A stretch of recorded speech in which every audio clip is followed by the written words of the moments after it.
Bien, buenas tardes a todos. Muchas gracias por su asistencia, a quienes están en esta aula Gonzalo Llanes en el Colegio de Tlaxcala y a quienes estén conectados vía Zoom y también a quienes en un futuro vean nuestro video en el canal de YouTube del Colegio de Tlaxcala. Bienvenidos a esta sesión del Seminario Permanente de Investigación del Colegio de Tlaxcala.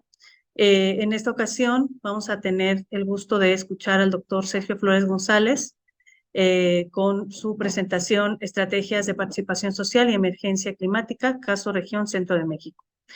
Antes de darle la palabra a el estimado doctor Rafael de Jesús López Zamora, quien fungirá como moderador de esta sesión, les comento que el Seminario Permanente de Investigación del Colegio de Tlaxcala tiene como objetivo difundir, servir de canal de comunicación del colegio para que hacia afuera se conozcan las investigaciones que los colegas, que los profesores investigadores del Colegio de Tlaxcala realizan actualmente, sus hallazgos y pues las aportaciones que estas investigaciones hacen a la solución de problemas sentidos en nuestra región. Les agradecemos mucho. Les comento también que este seminario se está llevando a cabo de manera periódica y les invito a que consulten las anteriores sesiones en el canal de YouTube del Colegio de Tlaxcala. Bueno, pues entonces, sin más por mi parte, les cedo la palabra al doctor Rafael de Jesús López Zamora para que nos apoye con la moderación de esta sesión. Muchas gracias y bienvenidos a todos. Contamos con la presencia del doctor Sergio Flores González, quien nos va a presentar una ponencia titulada Estrategias de Participación Social para mitigar el cambio climático, el caso de la región centro de México.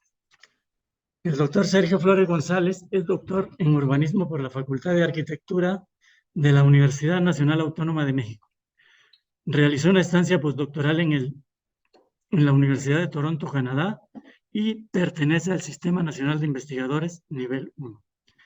Sus líneas de investigación son cambio climático y participación social, políticas públicas y territorio, educación ambiental para la sostenibilidad, y sus áreas de especialización son desarrollo metropolitano, políticas urbanas, megalópolis de la región centro de México, cambio climático y participación social.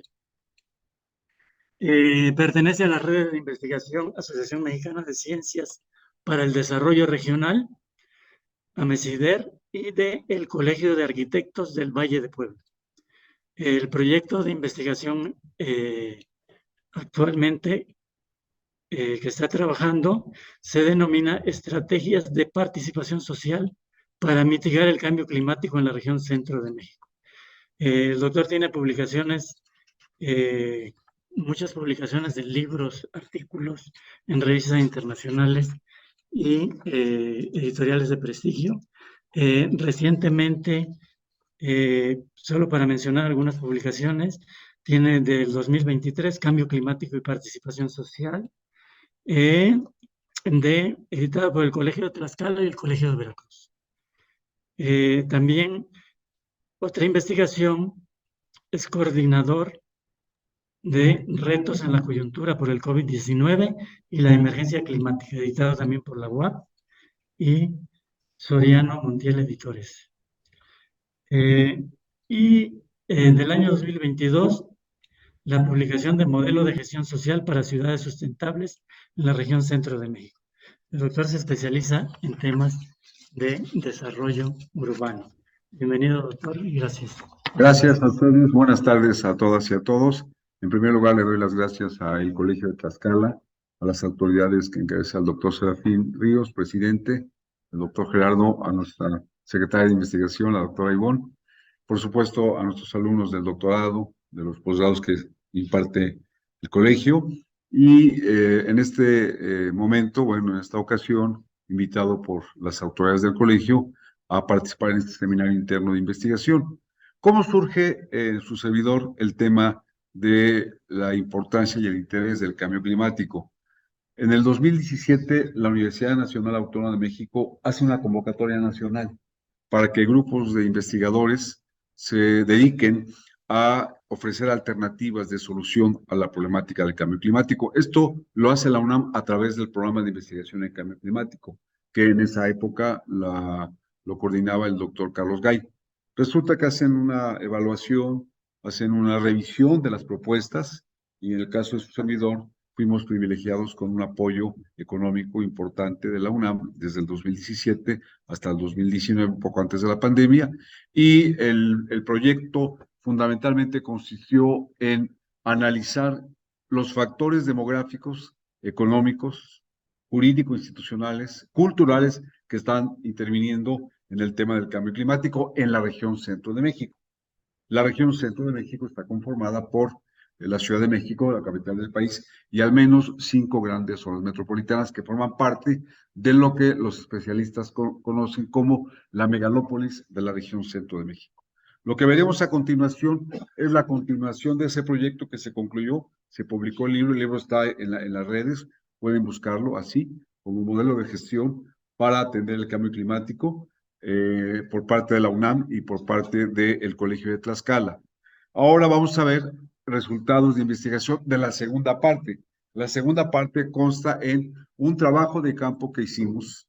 Aplicamos 400 encuestas, más o menos, a distintos sectores de la región centro de México para poder medir la percepción del cambio climático. Por eso le hemos llamado estrategias de participación social y emergencia climática, el caso de la región centro de México, que está ahora obviamente definido como un elemento fundamental de apoyo para que a partir de eso se tomen estrategias de participación y que el gobierno federal, los gobiernos de los estados puedan llegar a tomar una determinación sobre cómo alentar el compromiso del sector privado, el compromiso del sector social y el compromiso del sector público.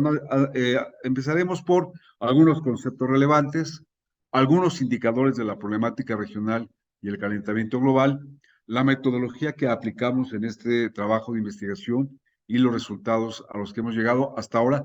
Es una investigación que está concluida o avanzada, quiero decir, en un 80%. Es una investigación que cuenta con el apoyo de un equipo de colegas de investigadores del Colegio de Tlaxcala y de la Benemérita Universidad Autónoma de Puebla.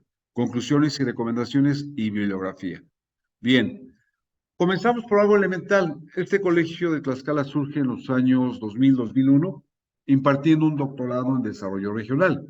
Y el desarrollo regional, que ha sido definido por varios especialistas, entre otros el doctor Carrillo Huerta, como un proceso mediante y durante el cual se mejora la calidad de vida de la sociedad en un territorio determinado. Y además identifican variables que afectan positiva o negativamente la calidad de vida y evalúan el efecto conjunto o individual de cada una de esas variables, que son de carácter económico, social, jurídico, institucional, cultural, tecnológico, que están presentes en este proceso de mejora en la calidad de vida.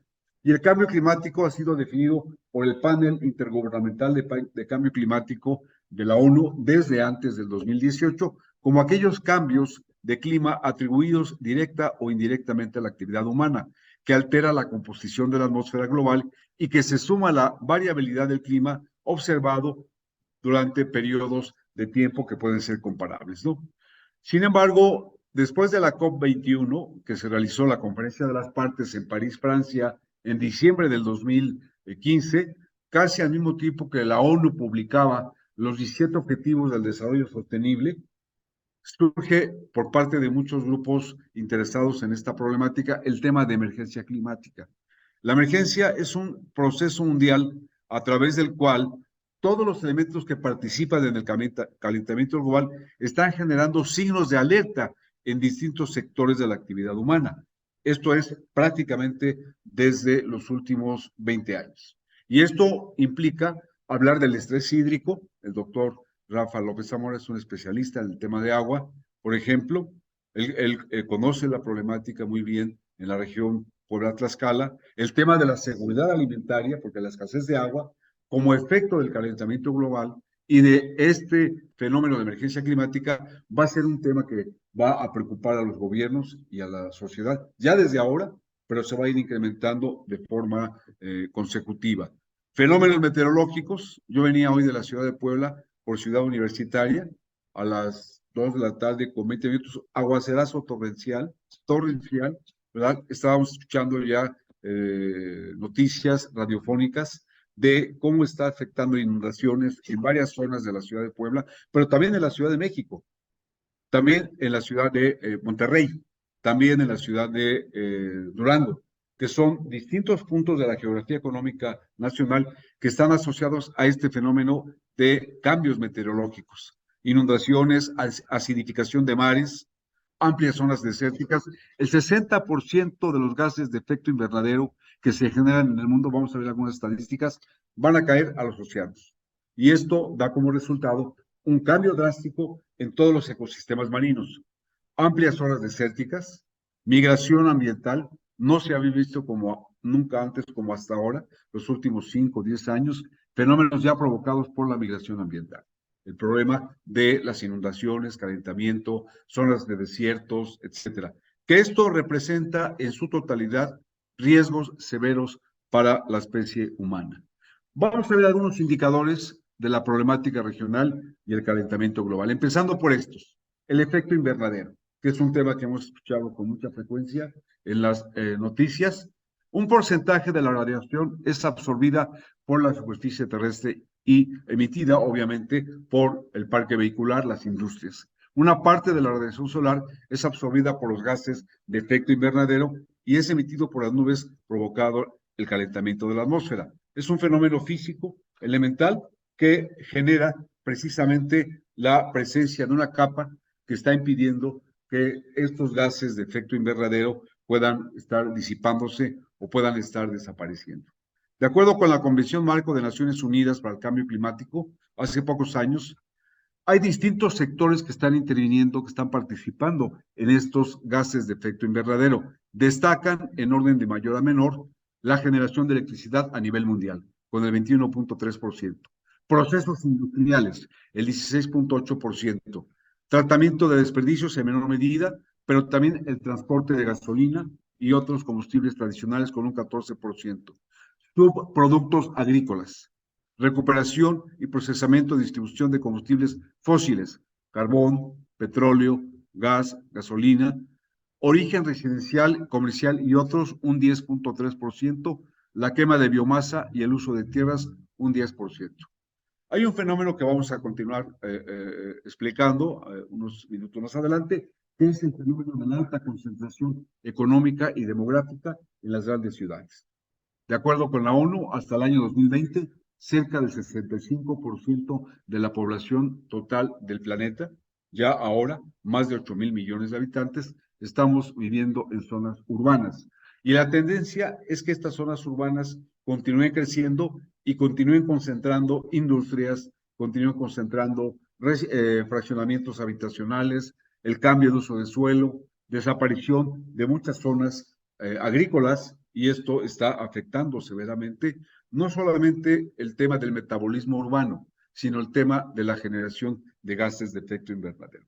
El dióxido de carbono, el metano y el óxido de nitrógeno son 3 componentes que forman parte de los gases de efecto invernadero. El dióxido de carbono es provocado en un 29.5%, que es la gráfica que está en la parte de abajo, el primer círculo de la izquierda, por la generación de electricidad. El 20.6% de dióxido de carbono en el mundo lo generan procesos industriales. El 19.2% lo genera el transporte de gasolina. Y el metano es generado en buena medida, en un 40%, escuchen el dato, colegas, por actividades agrícolas, ¿no? La ganadería, la silvicultura, la caza, la pesca y todo aquello que está vinculado con lo que en economía se conoce como el sector primario. En menor medida está también en un 18.1% el tratamiento de desperdicios por metano. El óxido de nitrógeno, que es un gas también contaminante, que es el último círculo que está en la parte de abajo a la derecha, está siendo provocado por subproductos agrícolas en un 62%, en un 26% por la quema de biomasa y el uso de las tierras para uso agrícola, para uso urbano, para uso industrial. De tal manera que tenemos una problemática mundial verdaderamente grave. Expertos del Instituto Nacional de Investigación del Cáncer en Estados Unidos, en este año publicaron recientemente que, por ejemplo, incendios forestales, por ejemplo, el sector salud, por ejemplo, población que vive en zonas altamente contaminadas de ríos, lagos, esteros, lagunas, está asociado fuertemente al problema del cáncer. Y han dicho que la mayor amenaza de la especie humana ahora, en esta tercera década del siglo XXI, es el cambio climático. Y hace 7 años, la Comisión Económica para América Latina y el Caribe de la ONU señaló que la mayor falla del mercado de todos los tiempos es el cambio climático. Entonces, vean ustedes cómo especialistas de las ciencias de la salud, especialistas de las ciencias económicas coinciden con un tema que es ya de preocupación mundial, el tema del cambio climático. ¿Qué países son los que más contaminan? De acuerdo con la Comisión Europea, un dato de hace un par de años. El 30.3% de emisiones de gases de efecto invernadero, concretamente dióxido de carbono, lo genera China. Una tercera parte de la contaminación de dióxido de carbono está siendo generada por China. Un 13.4% está siendo generada por Estados Unidos, un 6.8% por la India y un 4.7% por Rusia. Las 4 naciones juntas están generando cerca del 60% de gases de efecto invernadero, concretamente dióxido de carbono. Lo dice la Comisión Europea, que está asociada a análisis de temas de cambio climático. México está contribuyendo con el 1.28%, Canadá el 1.54%, Arabia Saudita el 1.62%, Indonesia el 1.65%, Japón el 3%. ¿Por qué lo comento? Porque platicaba yo con el doctor Rafael López Zamora, aquí presente como moderador, porque ese es un tema que debe preocupar a las agendas de todos los gobiernos. Hay distintos niveles de responsabilidad, hay distintos grados de compromiso, y los países industrializados, aquí está la gráfica, deben de asumir mayores compromisos, mayor financiamiento para tecnologías limpias, para abatir la emisión de gases de efecto invernadero. Lo anterior se complementa con un dato que también da la Agencia Suiza para el Desarrollo y la Cooperación, que tiene que ver cómo va aumentando la temperatura media de la superficie. Había una meta que no se está cumpliendo por parte de la Conferencia de las Partes de la ONU. No permitir que la temperatura del planeta aumente al llegar al 2030 1.5 grados centígrados. Sin embargo, estos datos implican o muestran que en un momento determinado, al llegar al año 2100, vean ustedes la escala, de izquierda a derecha, cómo podría llegar a algunas regiones del norte del globo terráqueo, de la parte centro, que son las partes más oscuras, en rojo, en anaranjado, hasta aumentar hasta 5, 7, 9 u 11 grados centígrados al llegar el año 2100, a diferencia de cómo estaba en 1986, que prácticamente era una temperatura de 1.5 grados de aumento respecto a los cambios que ha habido últimamente. Entonces, así como hay países industrializados que tienen un mayor grado de compromiso, una mayor responsabilidad, así también veremos en próximos años el fenómeno del calentamiento global diferenciado por regiones. Y como nosotros estamos muy interesados en el mapeo, en la identificación de problemas desde el punto de vista territorial, para el 2050, es decir, en escasos 27 años, se espera que 1.000 millones de personas adicionales vivan con un estrés hídrico extremadamente alto. De izquierda a derecha, extremadamente alto, arriba del 80% de escasez de agua. Alto del 40 al 80%, el color anaranjado, el color mostaza, medio alto del 20 al 40%, el color amarillo bajo medio del 10 al 20% bajo, menos del 10% y árido y bajo consumo de agua, el color gris. Si vemos el caso de la región de América, por ejemplo, tendremos ya para el año 2050, que no es muy lejano, zonas verdaderamente preocupantes en el sur de Estados Unidos, zonas del norte de México, por supuesto, la parte sur del continente americano, Chile, Argentina, Brasil, tendrán zonas de estrés hídrico extremo. Y si nos vamos al viejo continente, a Europa, tendremos estrés hídrico alto en Portugal, en España, la parte de Italia, que es una situación verdaderamente grave, en el Medio Oriente, en la parte sur de Asia, concretamente Bombay, la India, y no menos importante, los países de la cuenca del Pacífico, que están en la zona, digamos, este del planeta. África, la parte sur del continente americano, no van a tener estos problemas de extrema gravedad del estrés hídrico. Esto preocupa, recordemos, con un solo dato contundente que ha dado la OMS. El 70% del cuerpo humano es agua, somos agua. Si no tenemos disponibilidad o acceso al agua dulce, vamos a tener problemas severos.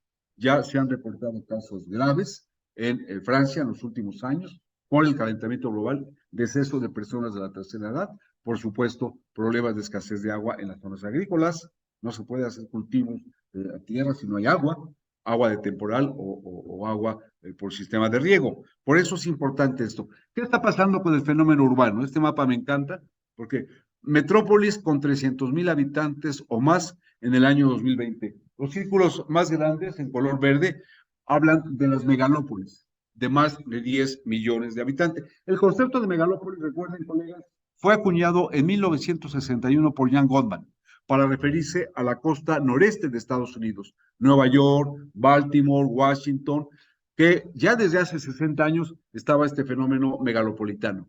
Para los años 90, el doctor Garza Villarreal del Colegio de México habla de la megalópolis de la Ciudad de México, que está ahí localizada y que es parte del corazón de la región centro de México. Pero hay otras grandes megalópolis. Por ejemplo, ya hablamos de la zona noreste de Estados Unidos, al sur oeste de Estados Unidos, Los Ángeles, en California, que es una megalópolis de más de 10 millones de habitantes. Si nos vamos a los países recién industrializados, recién después de la Segunda Guerra Mundial, Tokio, Yokohama, Osaka, Kobe y Kioto en Japón, en la isla de Japón, está en la parte este, y muchos países de la cuenca del Pacífico, en la parte sur de Asia, estamos hablando de países como la India, Bangladesh, que están teniendo también este fenómeno de gigantismo urbano. En menor medida, el círculo más pequeño de 5 a 10 millones de habitantes. Está Monterrey, está Guadalajara,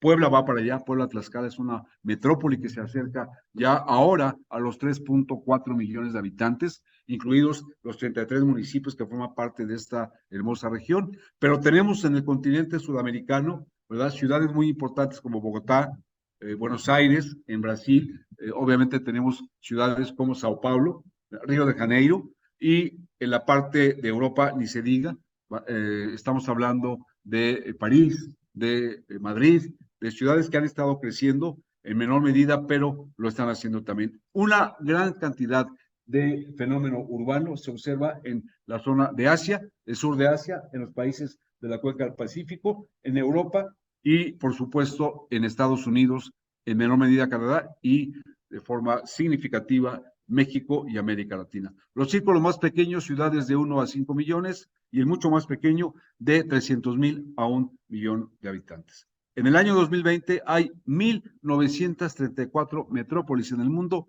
con más de 300,000 habitantes que representan aproximadamente cerca del 70% de la población urbana del mundo. Esto es un dato significativo que, como veremos, va a continuar esta tendencia a la concentración. Simon Kuznets, un economista brillante del siglo XX, de principios del siglo XXI, ha planteado una correlación en el eje de las X entre ingreso per cápita y en el eje de las Y, deterioro ambiental, la contaminación. Según el doctor Kuznets, estamos pasando, en el caso de países altamente desarrollados, por economías preindustriales, en donde el nivel de ingreso va aumentando, llega a un punto culmen, que se llama el punto de quiebre, pero estamos hablando de una segunda fase de economías industriales, Japón, Corea, Taiwán, Singapur, China, Estados Unidos, Alemania, Francia, Italia, Canadá, etcétera. Y según este modelo, que es una interpretación matemática de estas dos grandes variables, el ingreso per cápita y el deterioro ambiental, va a llegar a un punto de quiebre y a partir de ahí, en las economías altamente industrializadas, viene un descenso de lo que él llama economías postindustriales basadas en servicios y alta tecnología. El deterioro ambiental, según Kuznets, puede ir a la baja si solo si se cumplen estas dos condiciones, que sean países industrializados que incorporen tecnologías innovadoras, tecnologías limpias y que en un momento determinado su ingreso per cápita no disminuya. Esto es algo interesante porque ya algunos colegas investigadores de la UNAM, del Politécnico, de otras instituciones, han obviamente cuestionado este modelo, porque probablemente no aplique para los países en desarrollo. ¿Por qué no va a aplicar? Porque nosotros no hemos pasado por una economía industrial, totalmente industrializada. México sigue siendo un país donde, y América Latina, prevalece el sector terciario de la economía. Comercio, transporte, servicios, servicios educativos, servicios financieros, pero no tenemos una base sólida en la actividad económica basada en la industria, como si lo tiene Japón, como si lo tiene Alemania, como si lo tiene Estados Unidos, como si lo tiene China o Canadá. Probablemente este modelo, lo digo con fuerza, pueda ser aplicado, sí, a países altamente industrializados, pero hay que ver qué está pasando con los países en desarrollo. Es una cantidad muy importante de esto. El Instituto Nacional de Ecología y Cambio Climático ha planteado una guía de escenarios de cambio climático y ellos le llaman evolución de la modelación climática desde finales del siglo XIX hasta los años 60, 70, la dinámica de fluidos no lineales, el ciclo hidrológico, en los años 70 la capa de hielo y superficie terrestre, en los años 90 el tema de la química atmosférica, los aerosoles y la vegetación, y los cambios más recientes a partir del año 2010. Esto da como resultado varios modelos de balance de energía, de circulación general océano-atmósfera y del sistema terrestre.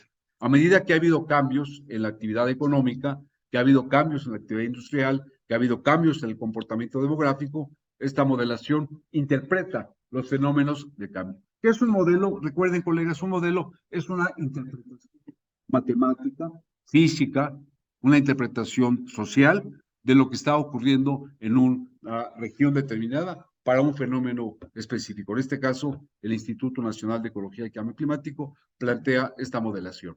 ¿Es válido? Claro.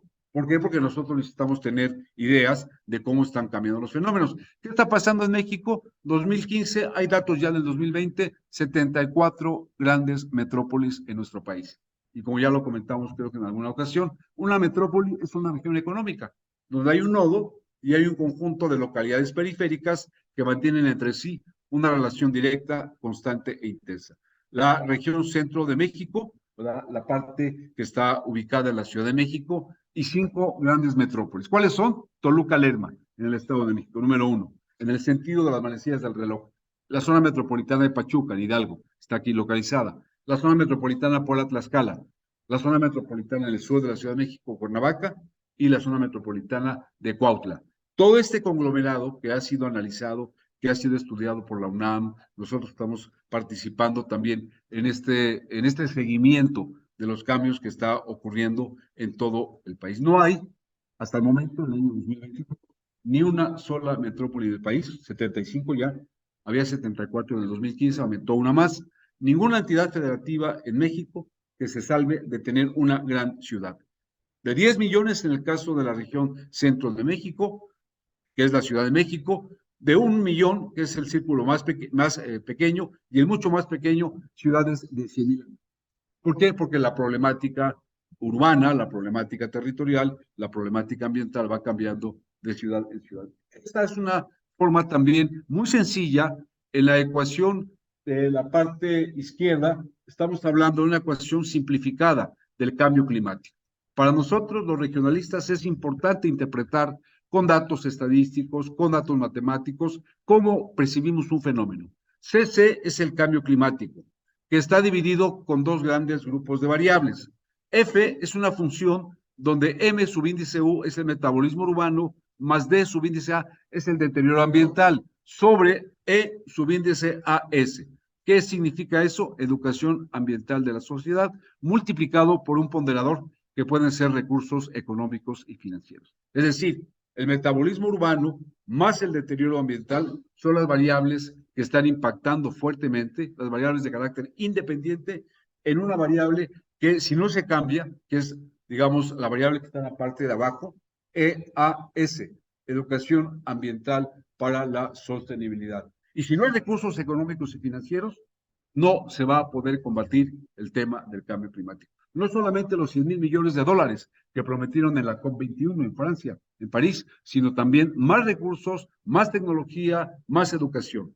De esta ecuación simple, una simple relación funcional, viene un modelo simplificado de gestión social y cambio climático, MGS.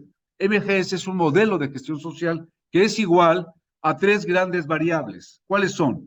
G subíndice E, gestión empresarial, más P subíndice S, participación social, educación para la sostenibilidad, participación ciudadana, responsabilidad social, organización para el cambio climático. Y G subíndice SP, gestión del sector público. Es decir, empresas, sociedad civil y gobiernos deben de comprometerse como tres grandes componentes de este modelo para que, multiplicado por recursos financieros económicos, podamos promover un modelo de gestión social. Es decir, no va a haber abatimiento de los índices tan graves, tan altos que hay en el mundo, si no participan las empresas, si no incorporan tecnología limpia, si no reducen su huella ecológica, si no se comprometen a campañas para reforestar, para cuidar el agua.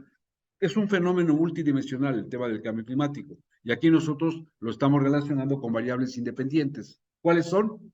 Gestión empresarial, participación social y la gestión del sector público. Los gobiernos tienen que participar de forma permanente en esto.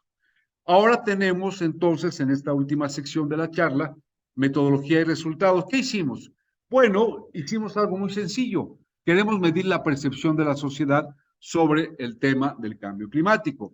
N es igual a N subíndice 0 sobre 1 más N subíndice 0 sobre N mayúscula, donde N mayúscula es el tamaño del universo, más de 25 millones de habitantes de la región centro del país, que están distribuidos en el cuadro de la derecha. P es la probabilidad de ocurrencia, un 0.5%. Alfa es el nivel de confianza con un 95% de confiabilidad. 1 menos alfa sobre 2 es igual a 0.025. Z es igual a, o más bien multiplicado por 1 menos alfa sobre 2, igual a 1.96. Hay un error máximo de estimación del 5%. De tal manera que, haciendo la estimación de esta fórmula, en la zona metropolitana por la Tlaxcala hay 2.9 millones, 557,000 habitantes en Pachuca, en Cuernavaca 983,000, en el Valle de México más de 20 millones, haciendo una sumatoria de 25.3 millones de habitantes. Esta fórmula la aplicamos y nos dio como resultado, ahí está el mapa, de definir una muestra representativa para medir la percepción social sobre el tema del cambio climático. Seleccionamos 20 indicadores o 20 preguntas y a partir de esas 20 preguntas, aquí están ya los resultados de trabajo de campo. La escala de Likert. La escala de Likert va de menos a más. Totalmente en desacuerdo, el número 1. 2 en desacuerdo, 3 indiferente, 4 totalmente de acuerdo y 5 totalmente de acuerdo. ¿Qué preguntamos aquí? ¿Usted considera que el cambio climático es un asunto que compete a todos los sectores sociales? Aquí se presenta 9 de cada 10 personas encuestadas, población abierta, seleccionados de manera aleatoria, en México, en Cuernavaca, en Puebla, en Tlaxcala. 9 de cada 10 personas señalan que sí, que es un tema que involucra a todos los sectores sociales. En este caso, el 70% considera o está enterado que hay grupos ambientalistas que se refieren ya no al tema del cambio climático, sino al tema de la emergencia climática, que es un grado extremo de los cambios que están percibiéndose. En menor medida, ¿verdad? El número 3, que es indiferente, el 17%, y el 3.8% es población que respondió que no está de acuerdo y totalmente en desacuerdo el 8.7%. ¿Qué preguntamos aquí? ¿Usted considera que estar expuesto diariamente a respirar gases contaminantes en las ciudades afecta a la salud de la población? Y no tenían datos como el que yo les acabo de dar, que lo obtuve la semana pasada, de organismos especializados en tema de cáncer en Estados Unidos que están correlacionando el cambio climático y la incidencia mayor de casos de cáncer de pulmón, de cáncer de estómago, de cáncer en distintas zonas del cuerpo humano en población en general. ¿Qué contestó aquí la población? El 79% dijo que está totalmente de acuerdo al considerar que estar expuesto diariamente a respirar gases contaminantes en las ciudades afecta la salud de la población. Es decir, 91% están totalmente de acuerdo o de acuerdo. 9 de cada 10 respondieron que sí están conscientes de lo que implica respirar todo el tiempo metano, dióxido de carbono, óxido de nitrógeno, etcétera. Número 5, usted ha escuchado que en las décadas recientes la problemática del cambio climático se ha agudizado de forma notoria. El 72.5 respondió estar totalmente de acuerdo, el 15.4 está de acuerdo, el 3%, el 5.5, que es el número 3, es indiferente y en menor medida no están de acuerdo o no están totalmente de acuerdo. Usted ha escuchado que los países pobres en desarrollo son los más afectados por los efectos nocivos del cambio climático, como la deforestación, la desertificación, la escasez de agua, el aumento en enfermedades. El 51.9% respondió estar totalmente de acuerdo, el 27.2% estar de acuerdo, es decir, cerca del 78%, 79% está consciente de lo que implica la diferencia entre países en desarrollo y países desarrollados. Y cómo afecta más, lamentablemente, ya vimos algunos mapas, estrés hídrico, crisis de agua, etcétera, a las regiones más pobres, a las regiones con menor nivel de desarrollo. ¿Qué fenómenos? Deforestación, desertificación, escasez de agua, aumento en enfermedades.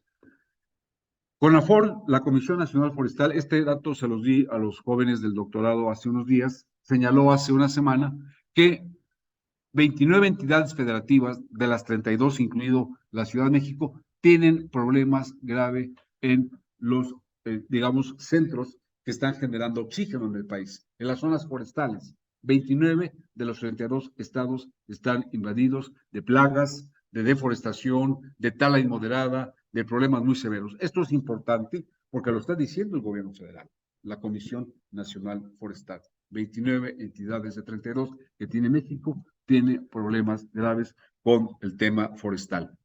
¿Usted ha considerado la probabilidad de realizar acciones en pro del medio ambiente y contra el cambio climático? Brigadas, jornadas comunitarias, uso de la bicicleta, campañas para evitar la deforestación.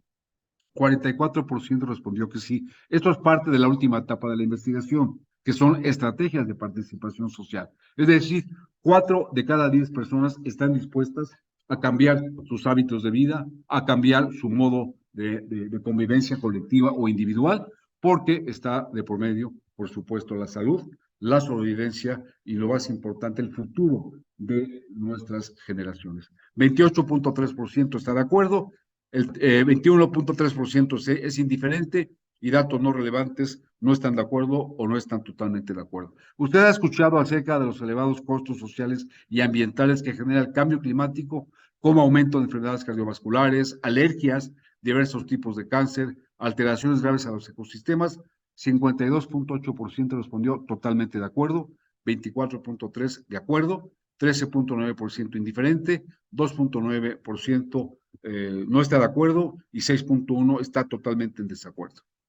¿Qué concluimos de este material? Es una gráfica que a mí me encanta, la trabajamos y ya está publicada en un libro. El año pasado se publicó este libro con el doctor Carrillo y la doctora Olga Vázquez. ¿Qué hay en el centro del problema? La mejora de la calidad de vida de las personas y de la sociedad. Un enfoque integral. ¿Qué es lo que condiciona esto? Bueno, el nuevo urbanismo institucional. Cómo incorporar tecnologías limpias, cómo incorporar todo aquello que signifique abatir los elevados, digamos, costos ambientales y económicos y de salud que representa el cambio climático. Pero eso no se va a lograr si no hay una amplia participación social y comunitaria. Y eso no se va a dar por decreto. Eso se tiene que dar a partir de campañas muy fuertes de educación ambiental, de financiamiento, de compromiso, de acciones en el día a día de la actividad. Reactivación de la economía con la pandemia, recordemos, muchas empresas cerraron, muchas actividades económicas se paralizaron. En el 2020, en el tercer trimestre del 2020, la pandemia en México, incluso hubo tasas negativas de crecimiento económico. ¿Aumentaron las remesas? Sí, pero el crecimiento económico no solamente no hubo, sino fue negativo.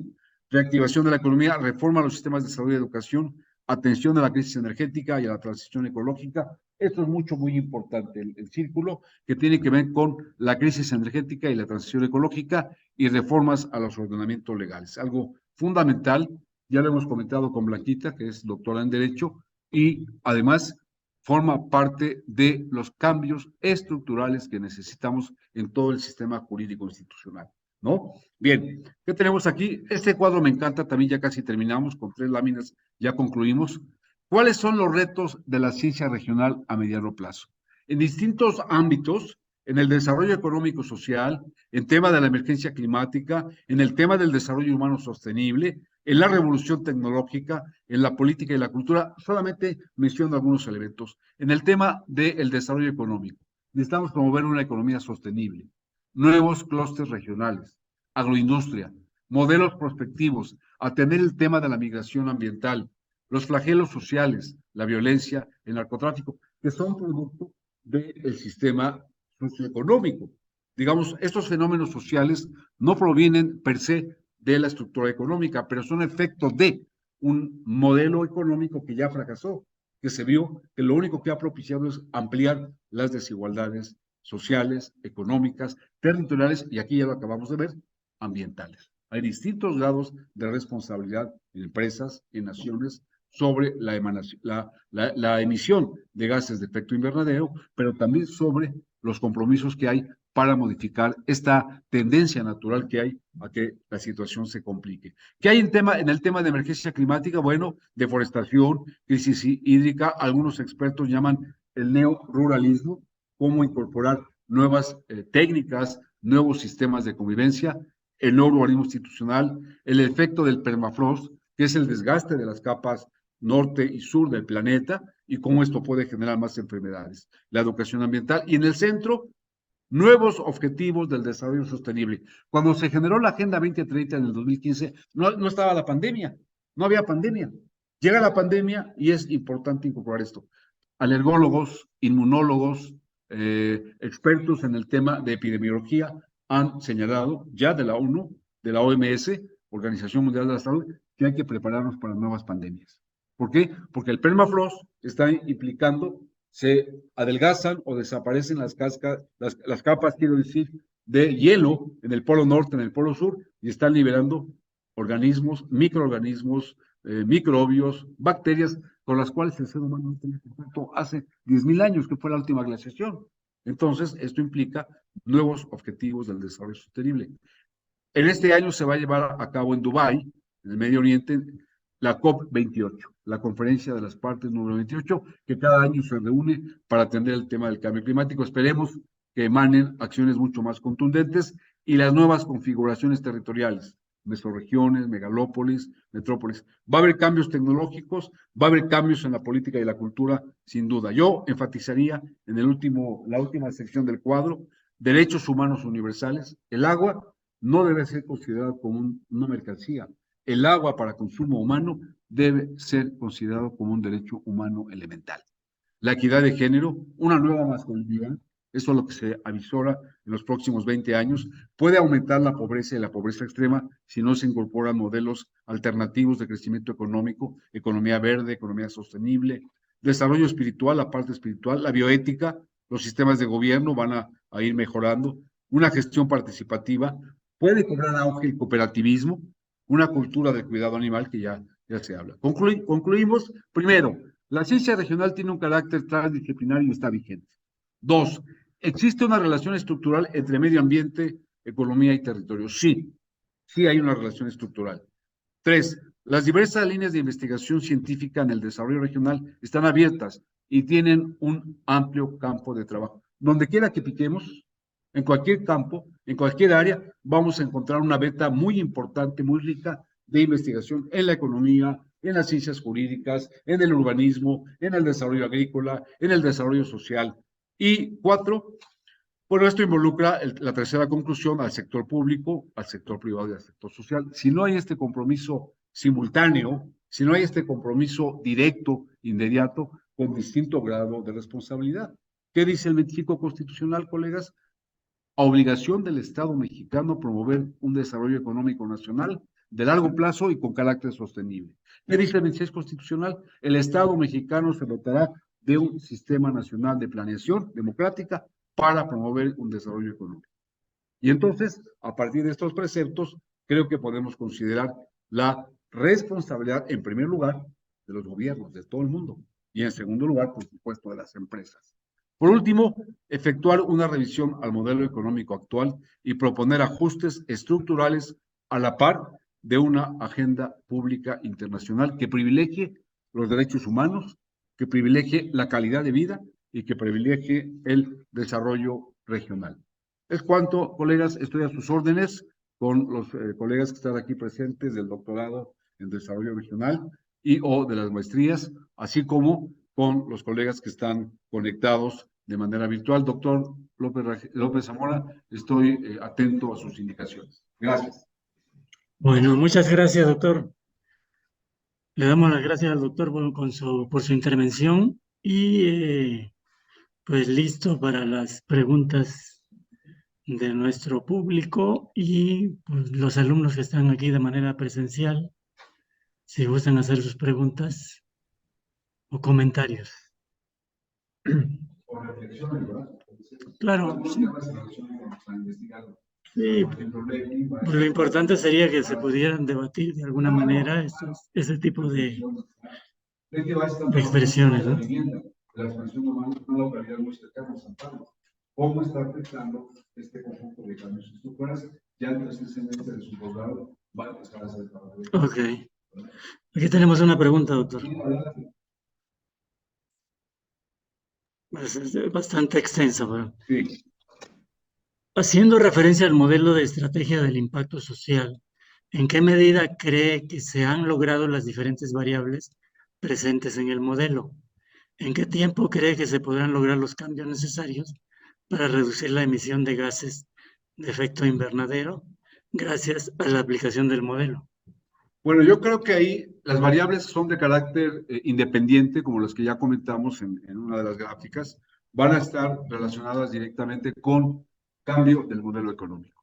Mientras no haya un cambio del modelo económico a nivel internacional y a nivel nacional, no vamos a poder, que esta variable es fundamental para poder atenuar los efectos negativos del cambio climático y de la emergencia climática, modificar. ¿A qué me refiero? A promover acciones contundentes de carácter tecnológico.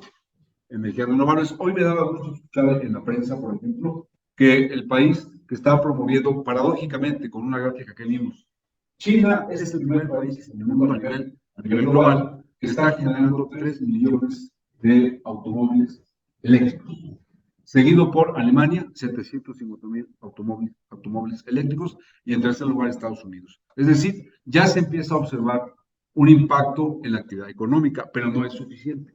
No es suficiente. Es decir, si se producen autos eléctricos ahora, el efecto va a ser medible a mediano plazo, en 5, 6, 4 años, no de inmediato. ¿Por qué? Porque venimos con un efecto tremendo utilizando combustibles fósiles desde hace 100 años prácticamente, desde que se descubre el petróleo, los derivados del petróleo, al inicio del siglo XX. Entonces, creo que la pregunta es muy importante. El modelo de gestión social va a poder tener un impacto a mediano plazo.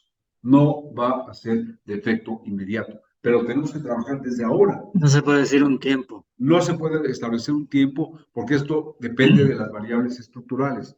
Cambio en el modelo económico, uso de tecnologías limpias, mayor conciencia de las empresas, mayor conciencia de los gobiernos, mayor responsabilidad de la sociedad civil. Todos estamos contaminando y todos estamos participando con la huella ecológica de alguna manera. Podríamos hablar, si este modelo se impulsa a partir de ya, en este año, el próximo año, con el nuevo gobierno federal en México, podríamos atender efectos en 6, 7, 8 años, no antes. Va a ser muy difícil. Lo que sí podemos hacer es detener los efectos del cambio climático, frenar la emisión de gases de efecto invernadero de inmediato, cambiando hábitos de vida, promoviendo aspectos como la calle completa, el uso de la bicicleta, el aprovechamiento de residuos sólidos. Sí se puede hacer a corto plazo y esto va a ir atenuando los efectos negativos. Arturo. Sí, claro. Bueno, de antemano es una gran ponencia. La verdad es que se ve el tema multidisciplinario. Hay una reflexión, una pregunta que quiero hacer, ¿no? Sí.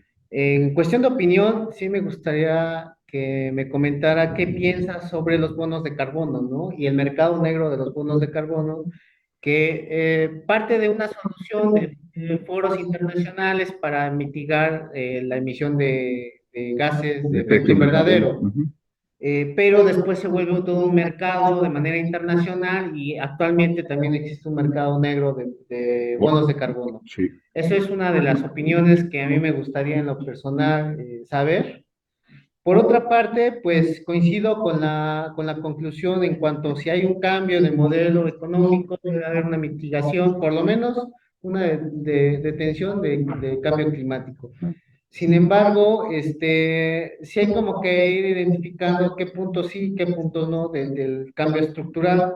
Por ejemplo, hay una lectura que a mí me llamó mucho la atención, que lo estoy tomando a partir de mi tesis de doctorado, que se llama Las dos caras de la inserción de México en la cadena de valor automotriz y miden el impacto del medio ambiente. El artículo explica que México está recibiendo de manera no solamente la parte internacional de las cadenas productivas, sino también indirectamente está absorbiendo la contaminación que en Estados Unidos tendría que haber producido, se hace aquí en México. Y eso es lo que pasa mucho con los países industrializados. Se ve que hay una disminución en la producción de sus gases contaminantes, pero no se ve la otra cara de donde que ellos trasladan sus grandes empresas a países subdesarrollados y ahí es donde el proceso de la cadena productiva contamina más. Y luego venden sus productos a sus mercados, así disimulan que que están contaminando menos.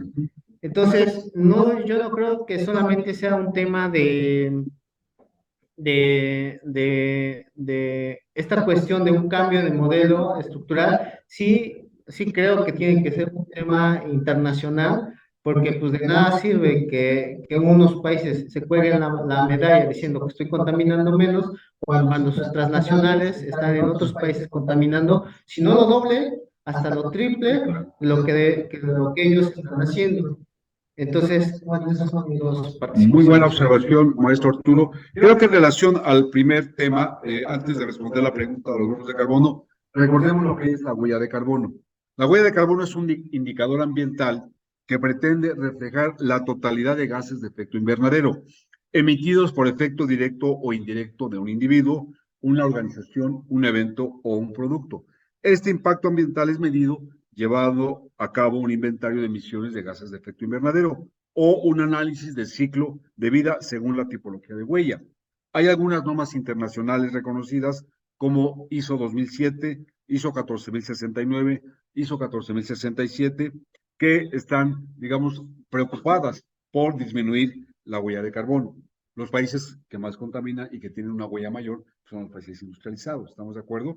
Por esa razón, yo creo que los bonos de carbono son una alternativa, una estrategia para poder mitigar digamos, el efecto negativo de la generación de residuos sólidos municipales, de la contaminación del agua, de la emisión de gases de efecto invernadero.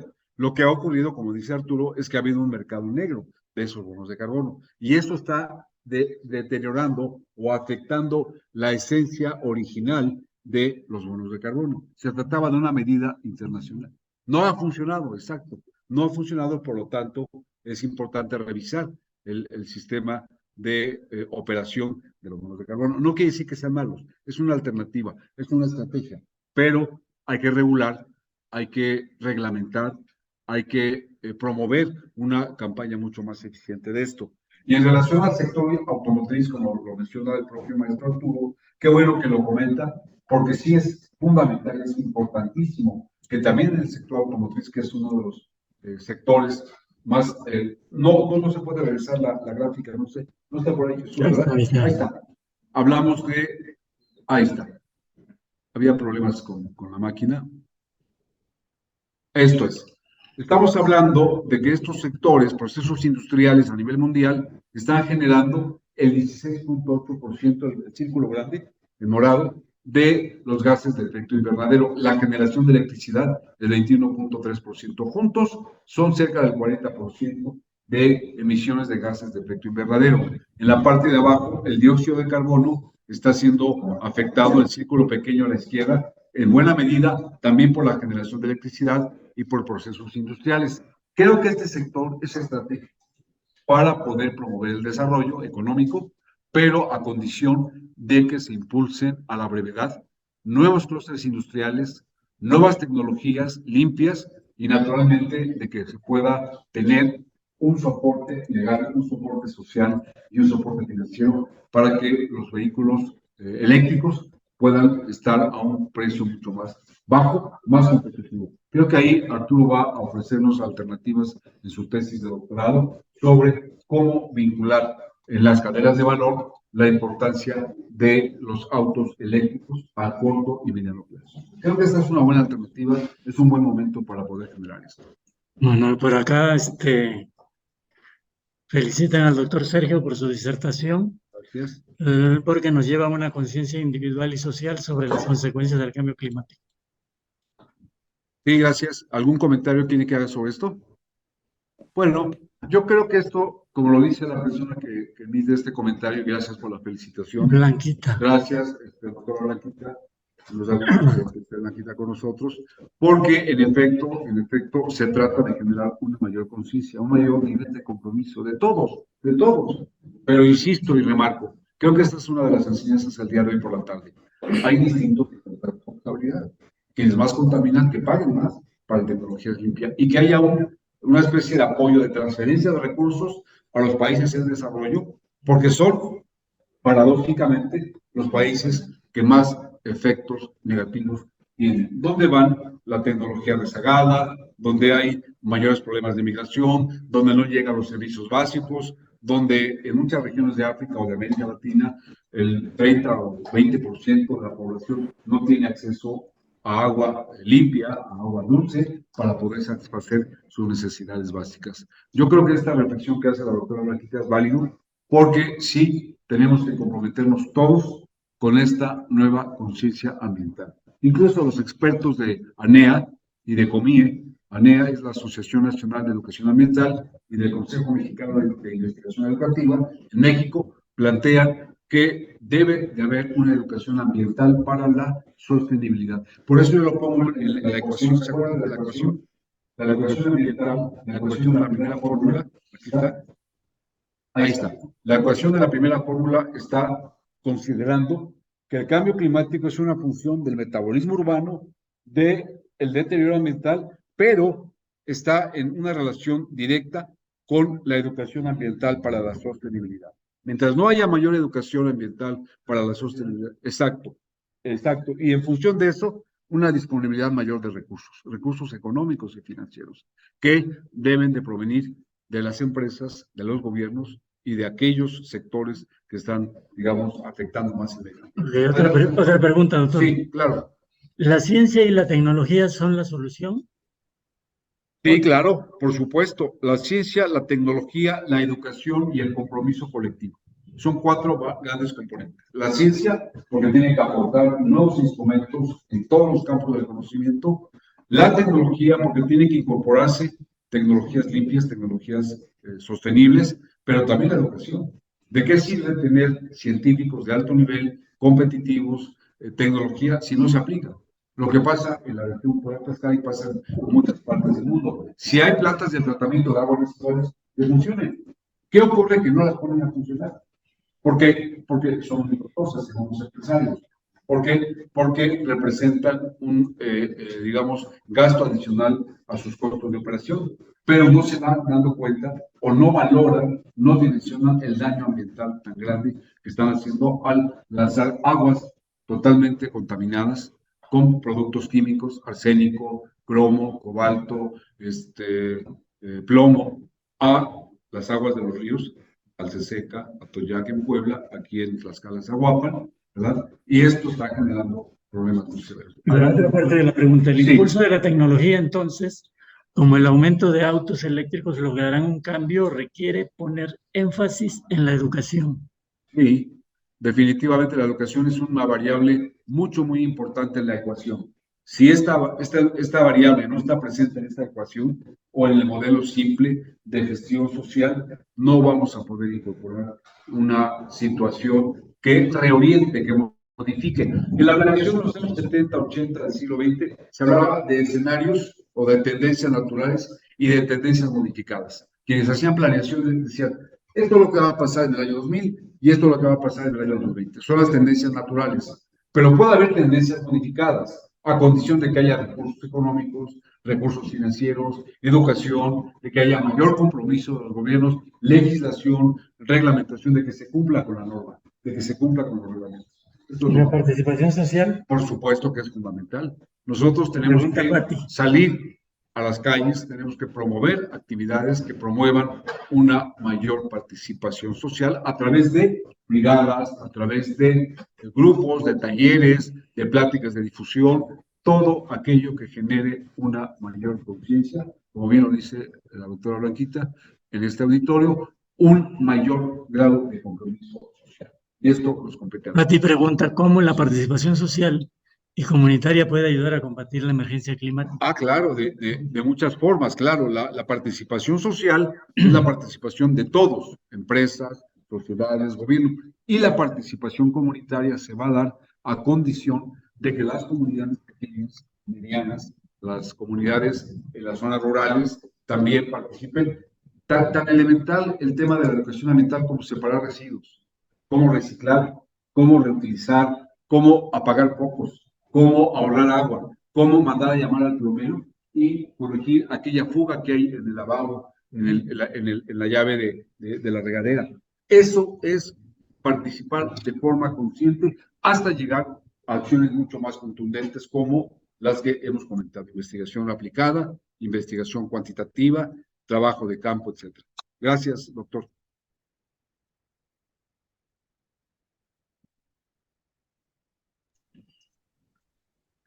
Bueno, le damos las gracias al doctor y a los que nos acompañan, los asistentes, nuestros alumnos y a todos los que estuvieron o están conectados en línea, y esperamos pues vernos en otra ocasión. Muchas gracias.